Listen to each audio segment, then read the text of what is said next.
2 लिहायचा 3 लिहायचा, ज्याला बोलता पण येत नाही त्याला पण आई शिकवते 1 2 3 हो की नाही. या सगळ्या आपल्याला माहिती आहे मोज संख्या नाही सगळी संख्या आहे, पण यांना असंच का लिहिलं जाते. तर यामागे एक कारण आहे की ते आपल्या अगोदरच्या गणितात त्यांनी शोधलं होतं. त्यामध्ये सर्वात पहिला अंक येतो आपला 1. तर 1 ला जर का तुम्ही व्यवस्थित पाहिलं तर त्यामध्ये एक अँगल तयार होतो.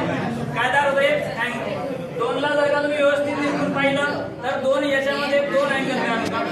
3 मध्ये 3 अँगल तयार होतात आणि 4 मध्ये 4 अँगल तयार होतात. तर अशा पद्धतीने हे अँगल रिप्रेझेंट केले हो की नाही. तसेच हे अंक पण रिप्रेझेंट केले, म्हणून या सर्व अंकांना पर्टिक्युलर अंकाने लिहिलं जाते.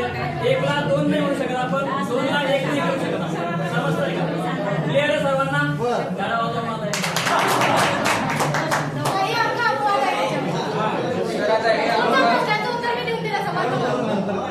या अंक आपण शिकले. आता या अंकावरून आपण ज्या वेगवेगळ्या संकल्पना आहेत त्या हे बघा आपण तुम्हाला क्षमता सांगायची नंतर अध्ययन निष्पत्ती क्लिअर करायची. तर यामधलं समाधानाचं ध्येय अंकांना समजून घेताना विद्यार्थ्यामध्ये कोणती क्षमता तुम्ही रुजवताय नेमकी. तर विद्यार्थ्यांमध्ये अंकांचा आकार आणि स्वरूप समजून घेणे हे त्याची पहिली क्षमता. कितवीला बाकी हा? कोणत्या वर्गात? 5वी ते 8वी साठी, 6वी ते 8वी साठी, 6वी ते 8वीच्या वर्गासाठी. तर यामध्ये अध्ययन निष्पत्ती आहे. प्रत्येक अंक असाच का लिहिला जातो व या मागचे कारण काय ते शोधतो. चिन्हाची ओळख. हो, चिन्ह. नंतर पहिला याच्यामध्ये ज्ञान.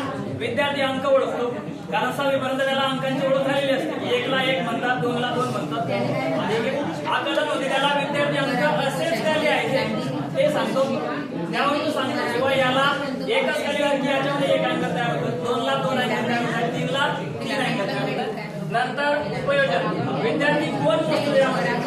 तो नुसतं दुसऱ्याच्या आकलनावर म्हणजे आकलन जरी झालं तर तो प्रॅक्टिकल करून पाहतो. नंतर तो अँगल मोजतो त्याचे, तर अँगल काउंट केले जाते.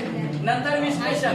कोण व अंक यांच्यामध्ये संबंध जोडतो किंवा पर्टिक्युलर याच्यामध्ये अँगल आहेत का किंवा ते साईड पण आहेत का, कोण पण आहेत का ते दोघं जोडवून पाहतो. नंतर यामध्ये नवनिर्मिती अशी आहे, तर याच्या माध्यमातून त्याला बिंदू, नंतर रेषाखंड, नंतर कोन, नंतर बाजू आणि यामध्ये भरपूर साऱ्या संकल्पना आहेत. जसं झिरो जर घेतला आपण तर सर्कल आहे, यामध्ये जर आपण जोडला तर एक अँगल तयार होतो. अशा भरपूर साऱ्या संकल्पना आपण याच्यामधून त्या विद्यार्थी समजून घेऊ शकतो. म्हणजे बहुपर्यायी बहुआयामी त्याचं व्यक्तिमत्व इथे घडू शकते याच्यातून.